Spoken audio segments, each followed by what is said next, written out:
오랫동안 제 가슴을 두근거리게 한 스파이더맨 노웨이 홈이 개봉하고 한동안 국민청원 게시판을 두근거리게 한 백신 패스도 시작되었습니다.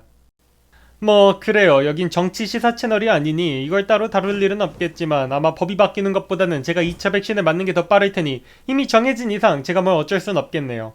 자, 그럼 이번 크리스마스는 디즈니 플러스랑 같이 놀아볼까요? 아니 이건 20대 청년들의 어린 시절 크리스마스를 책임진 추억의 영화지만 어린이들이 하면 안 되는 짓만 골라서 보여주는, 하지만 그래서 배덕감이 넘치는 응애 소울 시리즈잖아.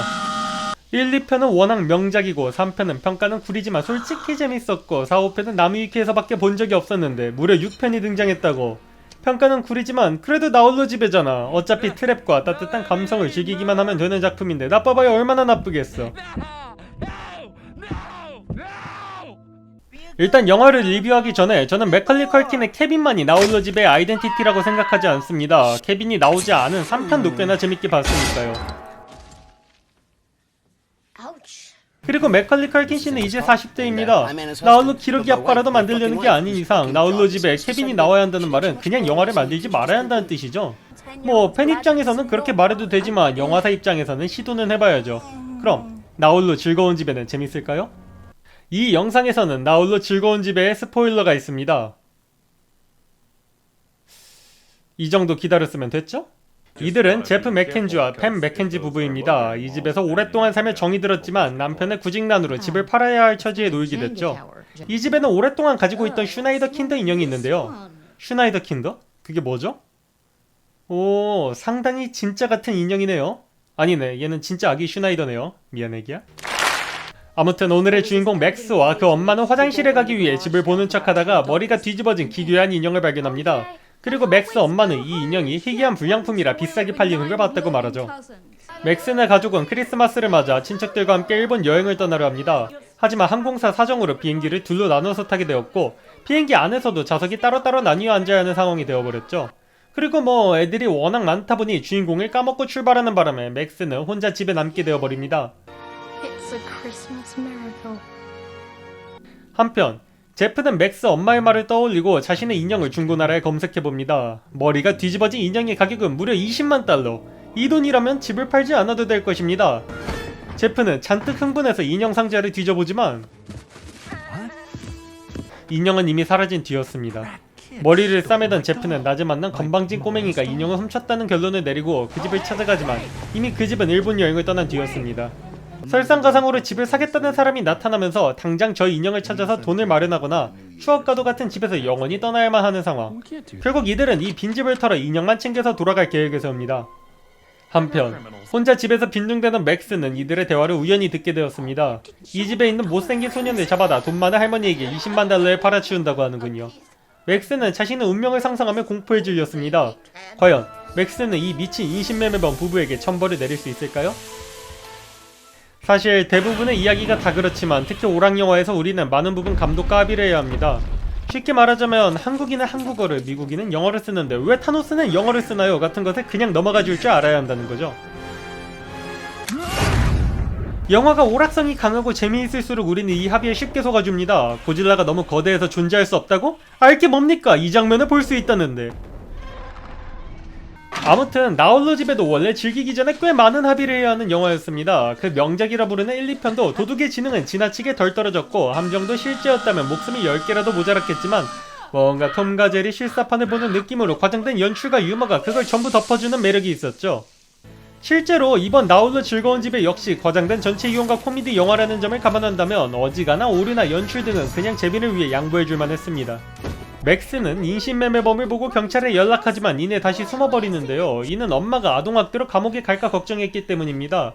실제로 감옥에 가는지는 제가 미국 법을 잘 몰라서 말 못하겠지만 사실 진실은 중요하지 않아요. 아이가 그런 생각을 할 수도 있다는 게 중요하죠. 인식 또한 하나의 진실이니까. 그러면 맥스는 왜 그 뒤에 엄마에게는 전화하지 않았을까요?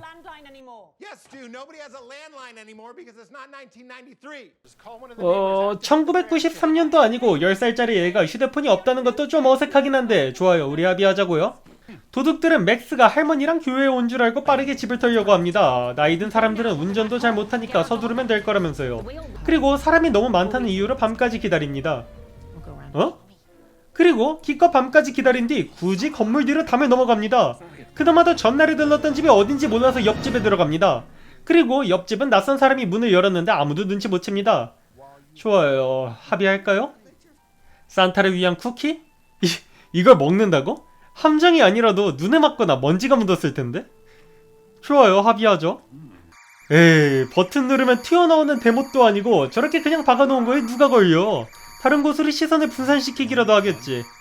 아니네요. 이 함정만으로도 1편과 지금의 수준 차이가 확연히 드러났는데요. 1편에서는 체중을 실어서 못을 밟았는데도 끝까지 밟지 않고 중간에 멈춰서 자빠졌습니다. 이렇게 익힌 무에 젓가락 꽂듯이 푹 집어넣는 게 아니라요. 얘는 손가락에 뼈가 없나요?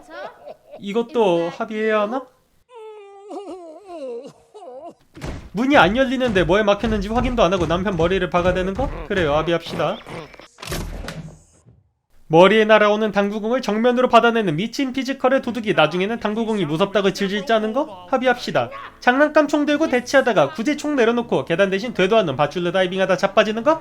그래요, 합의하자고요. 계단에 버터가 묻어서 미끄러운 상황이었으니 뛰어내리는 게 더 안전하다 생각했을 수도 있지.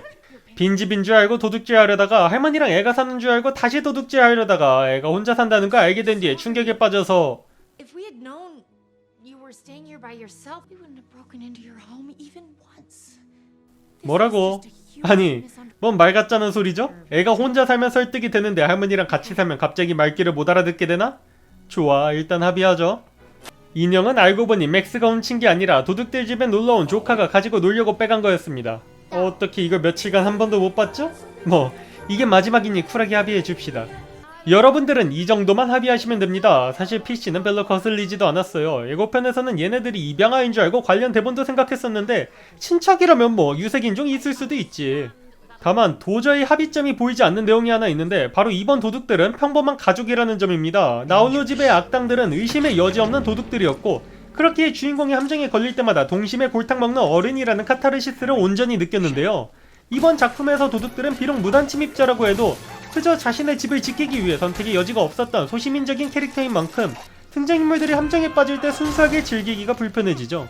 나홀로 집의 특유의 따뜻한 크리스마스 정신을 지키기 위해 도둑 측도 가족의 메시지를 넣은 건가 싶은데 적어도 제게는 전혀 와닿지 않았습니다.